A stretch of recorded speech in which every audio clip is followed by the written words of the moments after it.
اور اس کو اپنے باپ کے ساتھ جو کی ہوئی ذاتیوں کا ازالہ کرنا ہے، اور اس کے لیے وہ پوری کی پوری ایک مہم چلا رہی ہے. And that's it. Maryam Nawaz کا بیانیہ صرف ایک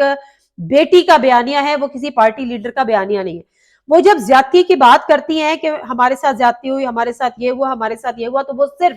اپنے والد محترم کا نام لیتی ہیں. نہ اس میں وہ شہباز شریف کا کہیں ذکر کرتی ہیں، نہ اس میں وہ حمزہ شہباز کا ذکر کرتی ہیں جو ملک میں بےچارے آ نہیں پا رہے،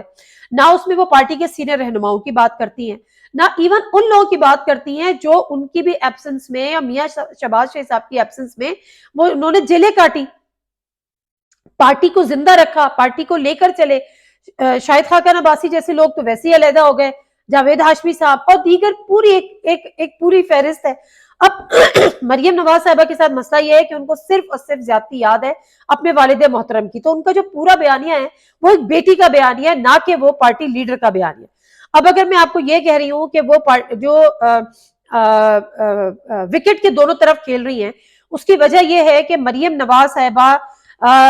جو مشرف صاحب کے ساتھ ہوا وہ ہمیں اور آپ کو پتا ہے. اس کے بعد آپ کو یاد ہوگا کہ جب مشرف صاحب کی بیماری کا پتہ ہوا کہ جی وہ بہت زیادہ بیمار ہیں اور شاید وہ پاکستان واپس ہیں، تو اس سے بھی مریم نواز صاحبہ کی ایک آڈیو لیک ہوئی. اس سے مریم نواز صاحبہ کہہ رہی تھی کہ جی دیکھیں میں نے تو ابو جی کو کہا ہے کہ دیکھیں ہم تو ہاتھ ملتے رہ جائیں گے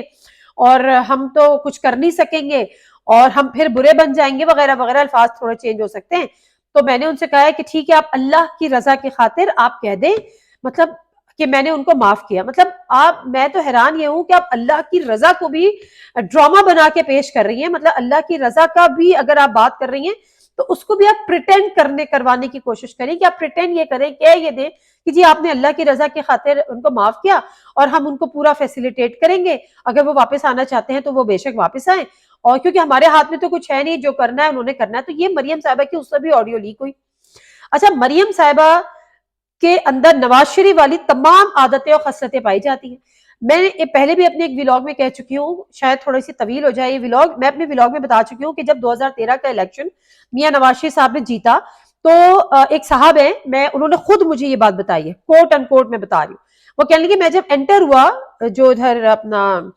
ان کا جو ماڈل ٹاؤن والا جو، تو کہنے لگے میں انٹر ہوا تو نواز شریف صاحب جو ہیں وہ ٹہل رہے تھے نا ایسے ایسے. تو میں نے ان کو کہا کہ بھائی میاں صاحب مبارک ہو آپ کو، آپ تو ریلیکس کریں، آپ جیت گئے. انہوں نے کہا میں جیت تو گیا ہوں لیکن میں اس کی خوشی اس لیے اس طرح نہیں منا پا رہا کہ مجھے یہ ہے کہ میں مشرف سے جب تک بدلہ نہیں لوں گا نا، پرویز مشرف سے، مجھے الیکشن جیتنے کی بھی خوشی نہیں ہوگی اور تیسری دفعہ وزیر اعظم بننے کی بھی خوشی نہیں ہوگی.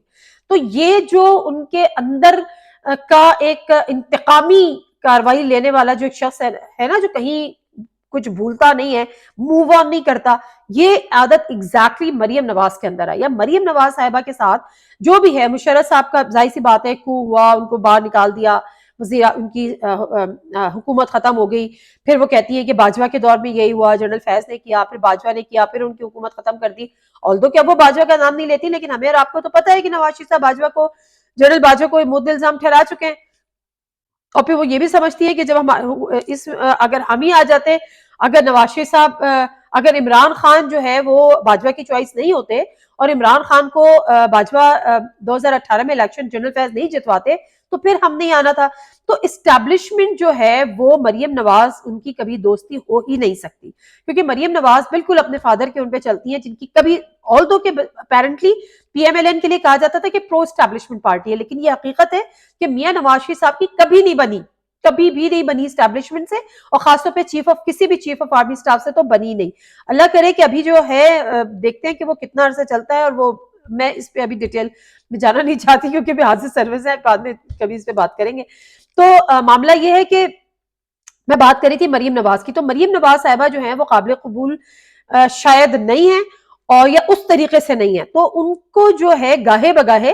یہ والی جو ڈوز ہے نا، جو آج آڈیو لیک ہوئی ہے، یہ ڈوز ان کو آنے والے وقت میں دی جاتی رہے گی. اور دونوں طرف ایسے ہی ہے، یہ نہیں کہ یہ سے مریم نواز صاحبہ کی طرف سے، وہاں سے بھی اگر ایسی ہے تو مریم نواز صاحبہ کی طرف سے بھی ایسی ہے. وہ بھی وکٹ کے دونوں طرف کھیل رہی ہے. وہ بظاہر اپنے آپ کو پرو اسٹیبلشمنٹ پیش کر رہی ہیں، باجوہ کا نام نہیں لے رہی ہیں، کسی اور اسٹیبلشمنٹ کی کوئی الزام نہیں لگا رہی، سارا توپوں کا رخ انہوں نے عدلیہ پر، عدالتوں پر کیا ہوا ہے. اب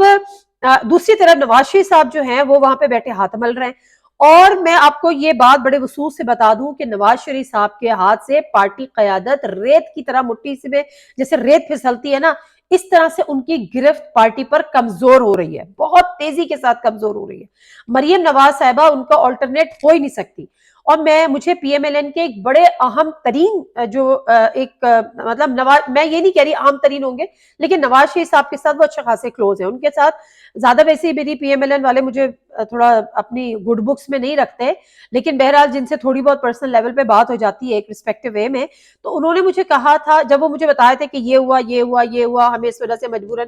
حکومت لینی پڑی، تو میں نے کہا نواز شریف صاحب کیوں مانے؟ تو انہوں نے بڑا کوٹ اینڈ کوٹ یہ بات انہوں نے مجھے کی، انہوں نے کہا کہ اگر نواز شریف صاحب شہباز شریف صاحب کی وزارت اعلیٰ اور حکومت لینے پر آمادہ نہیں ہوتے تو پارٹی کے اندر بغاوت ہو جاتی۔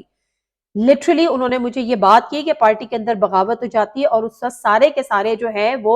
ان کا جو پرانا ایک گروپ ہے کچن کیبنٹ سو کالڈ، وہ شہباز شریف صاحب کے ساتھ کھڑی تھی اس بات پہ کہ جی بہت ہو گیا، ہم اسٹیبلشمنٹ سے اب لڑائی مزید برداشت نہیں کر سکتے، حکومت سے باہر زیادہ ہم رہ نہیں سکتے، اگر ہمیں اپرچونٹی مل رہی ہے